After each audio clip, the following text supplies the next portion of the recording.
Assalamualaikum warahmatullahi wabarakatuh. Perkenalkan, nama saya Bila Angul Lestari, saya dari Prodi Akuntansi semester 3. Baiklah, di sini saya akan mempresentasikan tugas komprehensif pengauditan. Nomor 1, analisis ekosistem regulasi. Jelaskan peran, fungsi, dan yurisdiksi dari 3 pilar utama dalam ekosistem audit Indonesia. Otoritas Jasa Keuangan atau OJK, Pusat Pembinaan Profesi Keuangan, dan Institut Akuntan Publik Indonesia.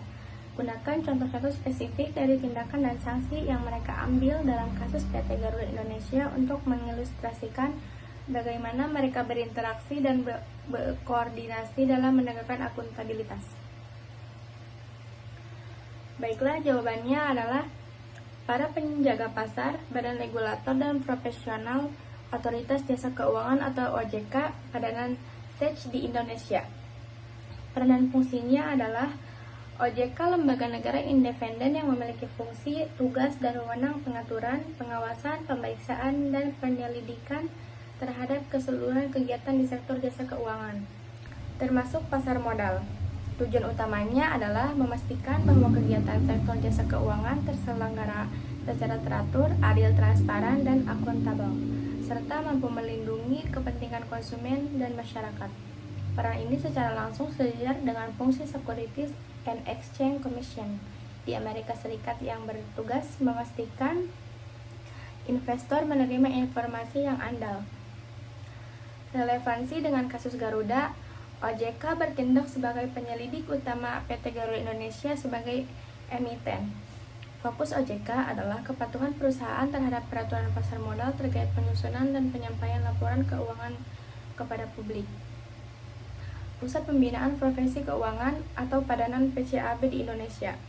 Padanan fungsinya adalah P2VK adalah unit setingkat eselon 2 di bawah Kementerian Pengembangan dan Pengawasan terhadap profesi keuangan, terutama akuntan dan kantor akuntan publik atau KAP. P2PK memiliki kewenangan untuk melakukan pemeriksaan dan menyatukan sanksi administratif, termasuk pembekuan dan pencabutan izin praktik. Fungsi ini merupakan analogi langsung dari Public Company Accounting Oversight Board, BIAS, yang didirikan oleh Sarbanes-Oxley Hatch untuk mengawasi auditor perusahaan publik. Relevansi dengan kasus Garuda. P2VK adalah lembaga yang menyelidiki dan pada akhirnya menjatuhkan sanksi kepada auditor, AP Kasner, Sirumavea, dan firma auditnya, KAP, Tanubrata, Sutanto, Fahmi, Bambang, dan rekan atas kegagalan profesional mereka dalam audit Garuda. Peran dan fungsi EIV adalah satu-satunya asosiasi profesi akuntan publik di menyelenggarakan ujian profesi akuntan publik, sering disebut ujian CPA Indonesia, menyediakan pendidikan profesional berkelanjutan atau PPL, dan yang terpenting menyusun serta menerbitkan standar profesional akuntan publik. SAPA merupakan kodifikasi komprehensif dari berbagai standar, termasuk standar audit, standar pengendalian mutu, dan kode etik profesi, yang bersifat mengikuti bagi seluruh anggotanya.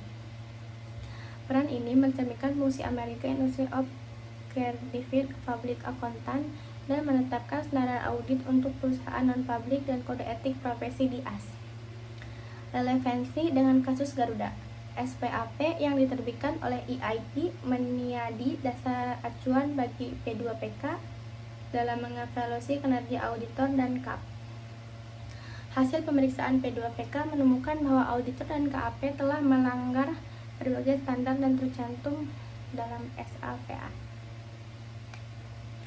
Contoh tabelnya adalah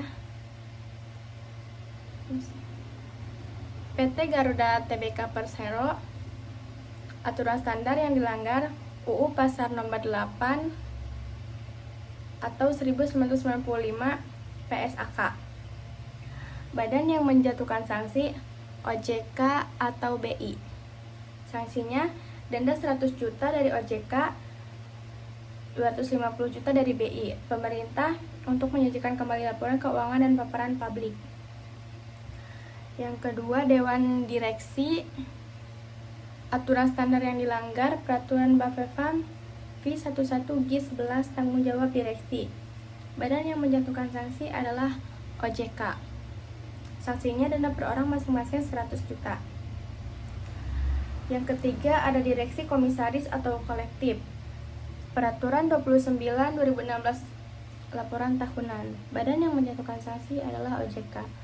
Sanksinya denda kolektif 100 juta. Yang keempat, AV Kasner Sirumavea Partner Audit. Standar audit SA 315, 500 atau 560.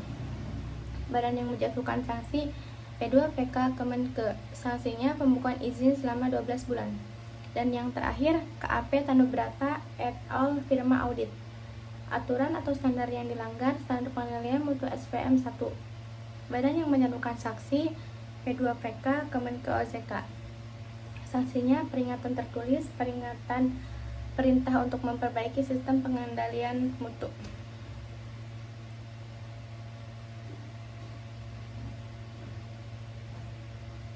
Baiklah, yang nomor 2 adalah pelanggaran standar audit. Identifikasi dan jelaskan minimal 3 pelanggaran spesifik terhadap standar profesional akuntan publik SPAP yang dilakukan oleh auditor dalam kasus audit laporan keuangan PT Garuda Indonesia 2018. Kaitkan setiap pelanggaran dengan 3 kategori utama standar auditing yang berlaku umum, standar pekerjaan lapangan, dan standar laporan. Dan jelaskan mengapa tindakan atau ketidaktindakan auditor tersebut merupakan kegagalan yang profesional yang signifikan. Baiklah, jawabannya adalah pelanggaran standar umum atau kecermatan dan keseksama profesional. Auditor gagal menerapkan kecermatan dan keseksama profesional dengan menerima pengakuan pendapatan dari transaksi mahata tanpa bukti yang memadai, yang menunjukkan kelalaian mendalam.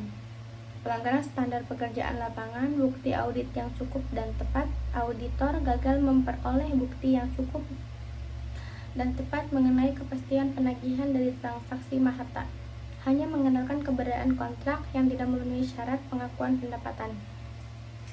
Pelanggaran standar pelaporan sesuai dengan VSAK.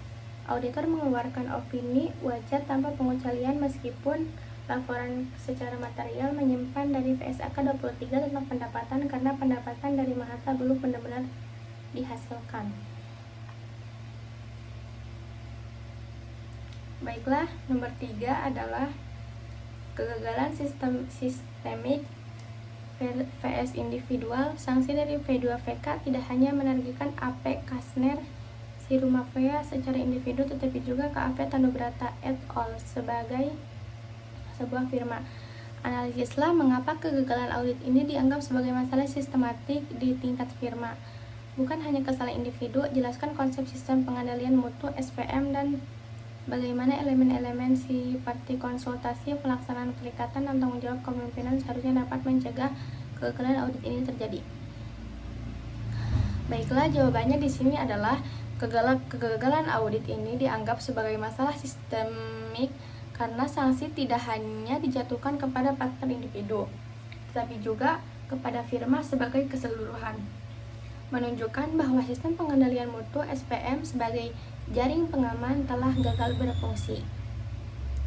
Elemen-elemen SPM 1 seperti konsultasi untuk is kompleks, pelaksanaan perikatan melalui penilaian wajib oleh partner kedua, dan tanggung jawab kepemimpinan yang menciptakan budaya mutu seharusnya dapat mencegah kegagalan ini.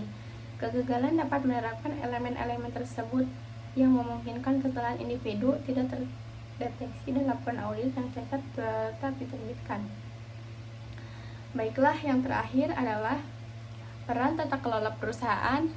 Skandal ini pertama kali terungkap bukan oleh regulator, melainkan oleh penolakan 2 orang komisaris untuk menandatangani laporan keuangan. Diskusikan pentingnya peran Dewan Komisaris yang independen dan Komite Audit sebagai bagian dari ekosistem akuntabilitas. Bagaimana tindakan mereka dalam kasus ini menggarisbawahi bahwa integritas laporan keuangan adalah tanggung jawab bersama dan bukan semata-mata di puncak auditor eksternal.